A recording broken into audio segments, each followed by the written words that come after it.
നമുക്ക് കോഴിക്കോട്ടേക്ക് പോകാം. MS അനീഷ് കുമാർ ചേരുന്നുണ്ട് അവിടെ നിന്ന്. Aneesh, good morning, Eid Mubarak. എന്താണ് അവിടെ നിന്നുള്ള പെരുന്നാൾ വിശേഷങ്ങൾ?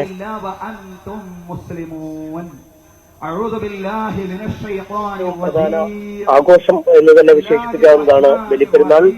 ജില്ലയുടെ എല്ലാ മേഖലകളിലും പ്രധാനപ്പെട്ട പള്ളികളിലൊക്കെ ഇന്ന് നമസ്കാര ചടങ്ങുകൾ ക്രമീകരിച്ചിരിക്കുന്നു. മുൻകാലങ്ങളിൽ കോഴിക്കോട് ബീച്ചിലും മറ്റുമൊക്കെ സംയുക്തമായി ആഘോഷിക്കുന്ന പതിവുണ്ടായിരുന്നെങ്കിലും കാലാവസ്ഥ പ്രതികൂലമായിരിക്കുന്ന സാഹചര്യത്തിൽ അല്ലെങ്കിൽ വലിയ മഴയ്ക്കൊക്കെ ഉള്ള സാധ്യതകൾ കഴിഞ്ഞ കുറെ വർഷങ്ങളായി തന്നെ ഉള്ള ഒരു സമയമായതുകൊണ്ട് തന്നെ ഇത്തവണ പള്ളികൾ കേന്ദ്രീകരിച്ചാണ്, പ്രധാന വിഭാഗങ്ങളുടെ എല്ലാം പള്ളികൾ കേന്ദ്രീകരിച്ചാണ് ആഘോഷങ്ങൾ നടക്കുന്നത്. നിസ്കാരത്തിനായി, ഈ പെരുന്നാൾ നമസ്കാരത്തിനായി ആളുകൾ, വിശ്വാസികൾ പള്ളികളിലേക്ക് എത്തിക്കൊണ്ടിരിക്കുന്ന ഒരു കാഴ്ചയാണ് നമുക്ക് കാണാൻ കഴിയുന്നത്.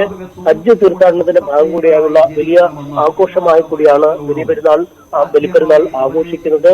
പ്രവാചകനായ ഇബ്രാഹിം നബി തന്റെ പുത്രനെ അല്ലാഹുവിന്റെ കൽപ്പന പ്രകാരം ബലിയെടുക്കാൻ ശ്രമിച്ചതിന്റെ ഓർമ്മ പുതുക്കിൽ കൂടിയാണ് ഈ പെരുന്നാൾ. അതുകൊണ്ട് തന്നെ ഏറ്റവും ശ്രേഷ്ഠമായൊരു ആഘോഷമായി തന്നെ ഇസ്ലാം മതവിശ്വാസികൾ ഇതിനെ കരുതുന്നു. പുതിയ കുപ്പായങ്ങൾ ധരിച്ച് പരസ്പരം ആശംസ വാചകങ്ങളൊക്കെ ചൊല്ലിയാണ് ആളുകൾ പള്ളികളിലേക്ക് എത്തിയത്. അല്പസമയത്തിനകം നമസ്കാര ചടങ്ങുകൾ ആരംഭിക്കും. അതിനുശേഷം ഇന്നത്തെ വലിയ പെരുന്നാൾ ദിന സന്ദേശവും പുരോഹിതന്മാർ നൽകും. എല്ലാ വിഭാഗങ്ങളിൽപ്പെട്ട ഇസ്ലാം മത ആരാധനാലയങ്ങളിലും ഇപ്പോൾ വലിയ തിരക്ക് അനുഭവപ്പെടുന്നു. വിശ്വാസികൾ ഓരോരുത്തരായി പള്ളികളിലേക്ക് എത്തിക്കൊണ്ടിരിക്കുന്ന കാഴ്ചകൾ തന്നെയാണ് നമുക്കിപ്പോൾ കാണാൻ കഴിയുന്നത്.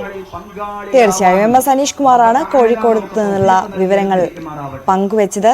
സ്നേഹത്തിന്റെയും സാഹോദര്യത്തിന്റെയും ഒത്തുചേരലിന്റെയും ഒക്കെ ആഘോഷമാണ് ബലിപ്പെരുന്നാൾ. ഈദ്ഗാഹുകളിലും മസ്ജിദുകളിലും ചടങ്ങുകൾ, പ്രാർത്ഥനകൾ പുരോഗമിക്കുകയാണ്. ഇനി നമുക്ക് തിരുവനന്തപുരത്തേക്ക് പോകാം. അവിടെ പാളയം ഇമാം സുഹൈബ് മൗലവി സംസാരിക്കുകയാണ് തത്സമയത്തിലേക്ക്.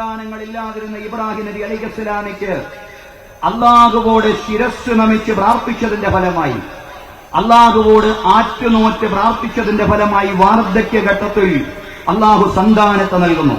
ആ സന്താനത്തിന്റെ പേരാണ് ഇസ്മായിൽ അലൈഹിസ്സലാം.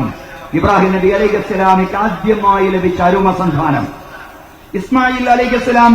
ഇബ്രാഹിം നബി അലൈഹിസ്സലാമിയുടെ കൂടെ ഓടിച്ചാടി നടക്കാൻ തുടങ്ങിയ ഘട്ടത്തിൽ, തുള്ളിച്ചാടി നടക്കാൻ തുടങ്ങിയ ഘട്ടത്തിൽ ഇസ്മായിലിനെ തനിക്ക് വേണ്ടി സമർപ്പിക്കണമെന്ന് അല്ലാഹു ദിവ്യബോധനം നൽകുന്നു.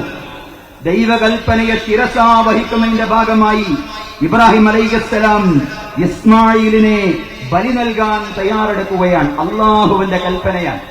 അള്ളാഹുവിന്റെ കൽപ്പന പ്രകാരം ഇസ്മായിൽ അലൈഹിസ്സലാമിയെ സമർപ്പിക്കാൻ ഇബ്രാഹിം അലൈഹിസ്സലാം തയ്യാറെടുക്കുന്നു. പ്രിയ പിതാവേ, അള്ളാഹുവിന്റെ കൽപ്പന നിങ്ങൾ എന്നിൽ നടപ്പിലാക്കുക എന്ന് പറഞ്ഞ് ആ പിഞ്ചോമന വിനയാന്വിതനായി ഇബ്രാഹിം അലൈഹിസ്സലാമിയുടെ മുമ്പിൽ കിടന്നു കൊടുക്കുന്നു.